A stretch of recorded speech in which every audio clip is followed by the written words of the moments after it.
Right when it appeared that the friction involving Prince Harry, Meghan, and the monarchy was eventually vanishing, a man named Jeff Renner told me, "I can transform your reputation." He remarked, "A new hurricane has arrived. Stories currently assert that King Charles has approved a regulation that eliminates Meghan's kids from the royal sequence of inheritance, which shocks no one. It is truly tragic that matters have reached this stage, but I must act for my personal mental stability, for my spouse's, and for Archie's too, since I could predict the trajectory of events." However, it is not merely the bulletin creating tremors, but rather how Meghan replied that has rendered countless people mute. Their response, being unforeseen, has provoked even more inquiries than the deed itself. Why has King Charles enacted this measure at this moment, and what caused such a daring maneuver? Come along as we reveal why King Charles eliminated Meghan's children from the inheritance order and the true motive behind King Charles removing Meghan's offspring from the succession line. King Charles's choice to strip Prince Harry and Meghan's kids from the succession list has agitated public curiosity, particularly after allegations stated the monarch made multiple efforts to visit his grandkids.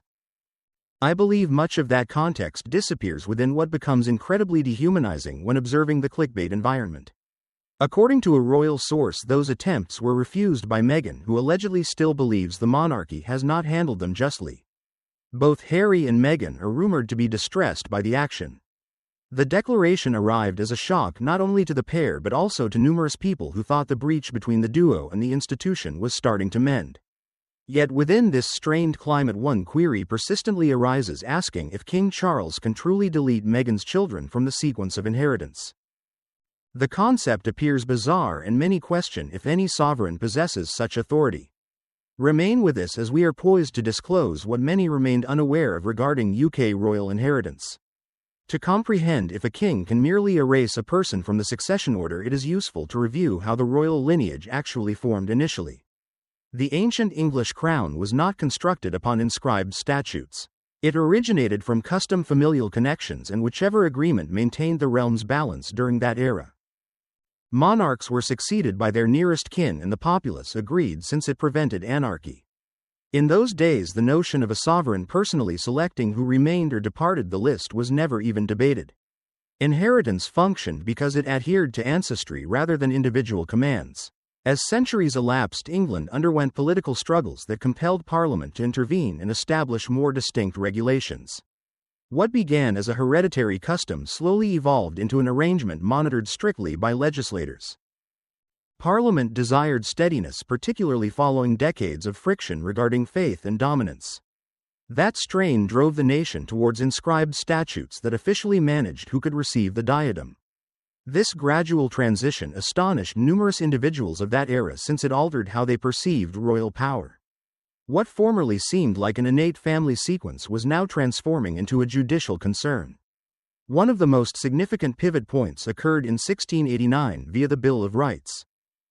It was crafted to resolve major conflicts, yet it also established the initial solid legal protocols on inheritance. It designated who would assume the throne and simultaneously restricted the privileges of anyone who was Catholic. This was unprecedented. For the primary time, Parliament was publicly molding the succession order via legislation. By acting thusly, lawmakers demonstrated that the crown could no longer dictate its own destiny. Succession was no longer merely regarding lineage. It became a matter where Parliament possessed the ultimate say. This novel authority became even more potent a few years afterward. In 1701, the Act of Settlement intervened and constricted the regulations surrounding inheritance even further. It declared that solely Protestant successors could receive the throne. It also assigned restrictions on the sovereign's power, which thrust the monarchy deeper under Parliament's oversight. Once this statute was enacted, the concept of a king eliminating someone from the sequence became virtually unfeasible. The authority simply did not pertain to the monarch any longer. Parliament had constructed a structure that rendered succession a subject of national statute rather than royal preference. These regulations stayed in position for hundreds of years unmodified yet strictly observed. However, in the 2000s, societal views started to progress and Parliament determined the ancient laws no longer mirrored contemporary civilization. That introduced an unforeseen progression. It resulted in the succession to the Crown Act of 2013, which introduced several significant modifications. One of the largest was the termination of male preference primogeniture. Under the previous regulation, a younger male could jump ahead of an elder female. The fresh statute eliminated that. Order of birth currently signifies more than gender. The 2013 Act also altered the regulation that formerly prohibited anyone who wed a Catholic from receiving the throne. This rule had shoved various heirs aside in previous centuries, but with the modern statute, marrying a Catholic no longer compels someone out of the inheritance order. Simultaneously, the legislation superseded the Royal Marriages Act of 1772, which historically rendered weddings void unless the monarch sanctioned them. The archaic law caused genuine difficulties historically because offspring from such unions were deemed illegitimate and consequently ineligible to receive the crown. Through the 2013 Act, Parliament eliminated that danger completely. Glancing back even deeper, one of the most potent instances of how deletion from the lineage functions occurred in 1936 when Edward VIII elected to surrender the throne. He could not merely depart. Parliament was required to approve the Abdication Act to render it formal. That statute also eliminated his prospective offspring from the sequence. This endures as one of the most lucid demonstrations that only Parliament and not the sovereign can extract someone from succession. Even Edward VIII personally could not impact his own standing without Parliament's participation. The recurring theme remains identical every time the issue arises. Any modifications to inheritance demand a judicial procedure rather than a royal decree. Furthermore, since the British sovereign is shared among numerous Commonwealth nations, those countries must concur as well. Statutes in regions like Canada and Australia must align with alterations enacted within the United Kingdom. This contributes another tier of defense that prohibits any single individual, including the monarch, from altering the inheritance path. Although kings and queens cannot modify who receives the crown, they do possess some power in other zones. They can release instruments known as letters patent which permit them to adjust a person's title style or distinction. They can determine who is addressed as prince or princess or who utilizes the style of His Royal Highness. However, these adjustments do not impact succession. A title is not identical to a statutory privilege to inherit. An individual might forfeit their style or distinction yet stay securely in the lineage. The law establishes a distinct division between personal status and constitutional heritage. This clarifies why contemporary succession is nearly wholly managed by statute. Everything relies on legislations such as the Bill of Rights, the Act of Settlement, and the Succession to the Crown Act 2013. These statutes manufacture the guidelines, and no singular monarch possesses the power to bypass them. The king cannot determine independently to delete anyone regardless of the context or public demand. The law has secured this framework in position to prevent misuse and uphold steadiness, especially during moments of political stress or domestic quarrels. History validates this repeatedly. No sovereign in the modern era has ever deleted anyone from the inheritance order. Even in instances where the royal household encountered public criticism, the lineage stayed unaffected. The monarch can sway public sentiment but not lawful inheritance privileges. Only Parliament can enact a modification, and Parliament does not function based on private disputes within the royal residence. A vivid illustration of this is Prince Andrew. Although he forfeited his military ranks and the style of His Royal Highness, he was not extracted from the succession sequence. His spot stays precisely where it resided prior to his public scandals commencing. This demonstrates that titles may shift but inheritance rights remain constant unless Parliament determines otherwise. The monarchy cannot utilize private power to reorganize the crown's future. The identical regulations apply when individuals inquire if King Charles could extract Prince Harry's children from the list. The response is straightforward and grounded in legislation. He cannot. Regardless of how tense connections might become and regardless of how broadly the press conjectures, the king possesses no legal power to delete anyone's spot in the succession. Only Parliament, alongside consent from Commonwealth realms, could execute such an action. And historically, Parliament has functioned only in severe instances rather than private domestic squabbles. When the complete narrative is recounted, everything indicates the same orientation.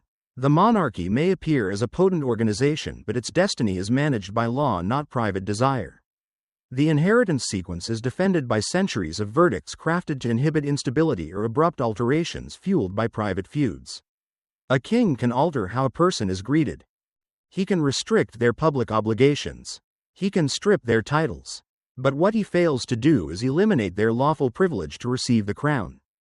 Succession remains exactly where Parliament has positioned it and the monarchy has learned to function within those boundaries. Yet although Meghan's children cannot be removed from the inheritance order, their conflicts with the royal household are still impacting them in other fashions. Let us discover how. What Prince Harry and Meghan's separation from the royals signifies for them. When Prince Harry and Meghan declared in January 2020 that they would withdraw from senior royal tasks, the consequence was instant. The verdict meant they would no longer operate like William or the other active royals who execute public tasks on behalf of the crown. 40 acquaintances to contribute 40 minutes of their schedule to assist in mentoring a female who is returning into the workforce. From that instance, their function transformed into something entirely distinct from the framework they had been part of since their wedding. They announced they would strive for financial autonomy, and the palace realigned its anticipations regarding them to mirror that fresh status. Every segment of their royal persona was modified to suit the truth that they were no longer frontline envoys of the crown. As soon as it became evident in early 2021 that they would not revert to their previous positions, Buckingham Palace verified that various patronages and honorary posts linked to them would be surrendered. These duties were then distributed to active royals who could execute them in an official manner. Some of these positions had profound connections to charities, cultural entities, and military bands that relied on the exposure and active royal supplies. By abandoning them, the pair moved away from the organizational web that once connected them to significant public-facing groups. Part of the change entailed no longer being permitted to utilize the style His or Her Royal Highness in a formal sense. They kept their titles, yet the palace established clearly that the style could not be employed in any professional setting. It positioned a perimeter around how they displayed themselves publicly, particularly at functions where etiquette counts. The alteration did not erase their identities as Duke and Duchess, but reconfigured how those ranks operated when they were no longer functioning envoys of the sovereign.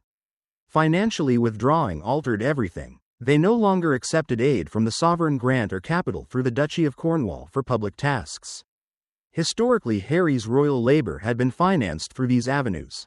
Once those sources ceased, they were accountable for generating their own revenue, which resulted in the commercial endeavors that ensued, including streaming contracts, speaking appearances, publishing projects, and corporate alliances.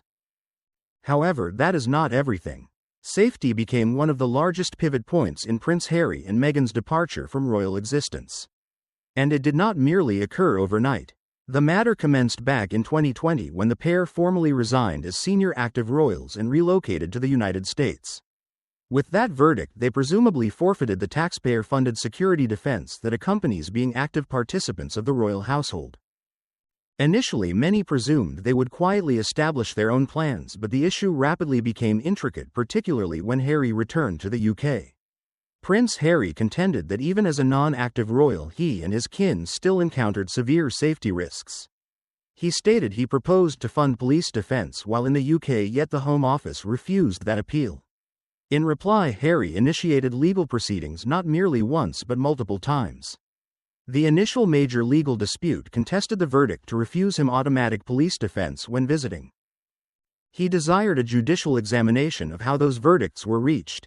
The High Court decided against him, stating the verdict was not illegal or illogical. The court recognized Harry's worries but upheld that the state possessed the authority to determine its safety protocols. Another dispute involved whether Harry could fund out-of-pocket for specialized UK police defense. Once more, that appeal was refused.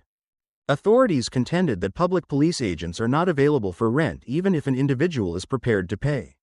Prince Harry also initiated multiple lawsuits against some of the UK's largest media corporations. His allegations involved severe accusations of phone interception, illegal data collection, and years of privacy infringements. He charged tabloids with utilizing illicit techniques to burrow into his private existence even as far back as when he was an adolescent. These lawsuits were not minor. They spanned over months and even years, costing millions in legal expenses and compelling Harry to stand in court, which is something very scarce for a royal. One significant case was against the publishers of the Daily Mirror, where Harry became the primary senior royal in over a century to take the witness stand in open court. That alone created history. Some of his assertions were victorious. In specific verdicts, the courts concurred that Harry's privacy had been breached. Compensation was granted and media corporations were held liable. However, the legal struggles also exposed the pair to fresh media analysis and rebuke as every court arrival and submission became a new narrative. For Meghan, one of the most visible cases involved the Mail on Sunday, which printed portions of a private note she composed to her estranged father. The court aligned with her, declaring it a distinct violation of privacy.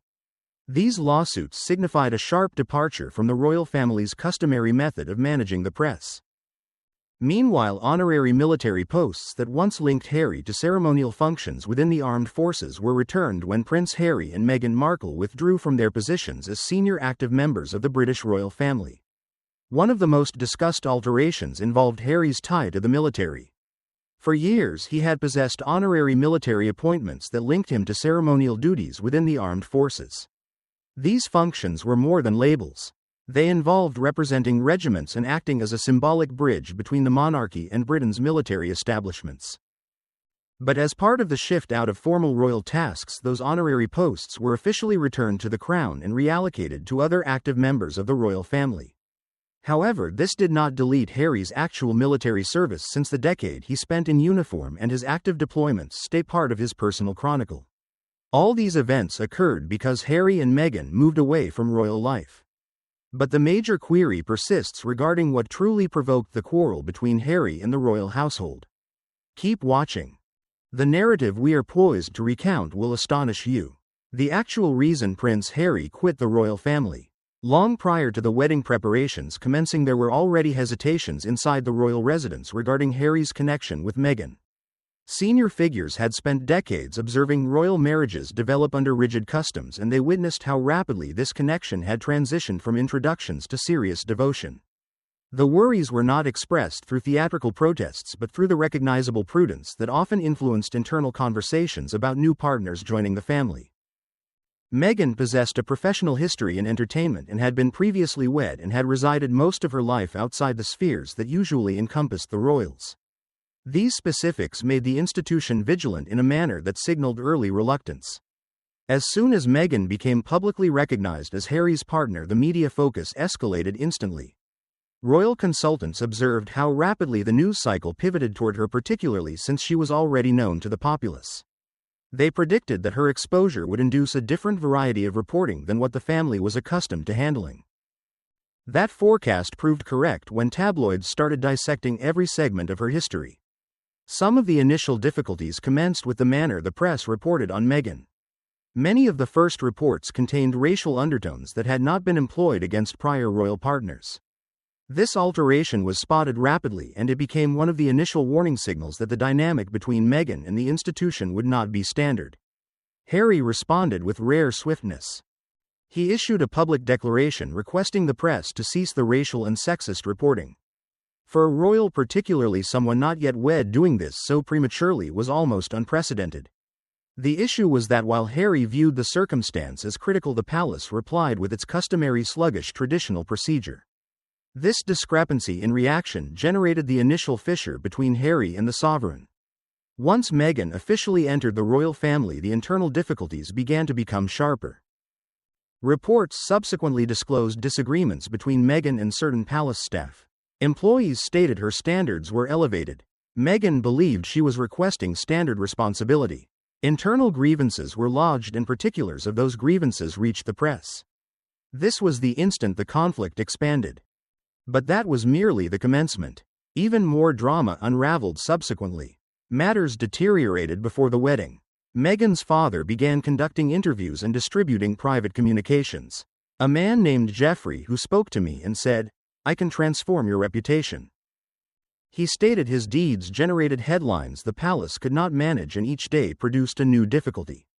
What ought to have remained silent became a persistent narrative in the press because details kept leaking. All of this contributed to the strain and made the family appear fractured. Later, another significant matter arose.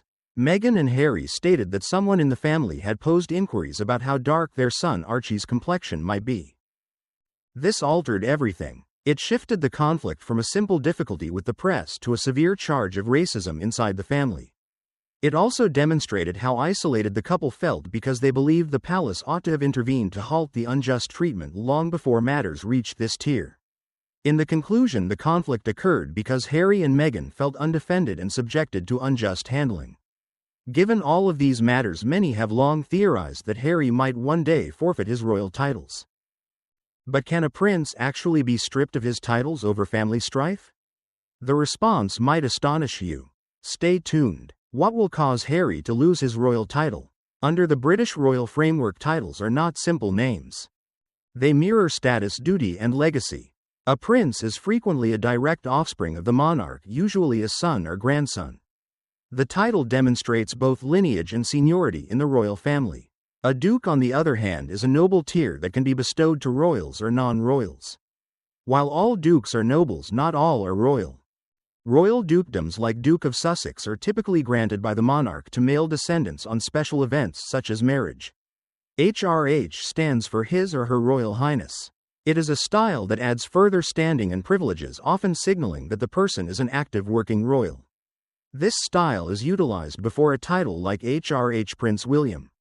Not every royal individual receives or retains the HRH style depending on their function and connection with the monarch. However, these titles and styles are not automatically passed down or permanent. They are granted by the reigning monarch and can be modified or taken away under specific stipulations. A royal may possess a title by birth, but only the monarch can bestow or remove the HRH style or any dukedom. Titles carry expectations, and the monarch utilizes them to show favor, assign tasks, or maintain the dignity of the crown. For instance, Prince Harry was given the title Duke of Sussex by Queen Elizabeth II in 2018 following his wedding. This was a signal of confidence and acknowledgement.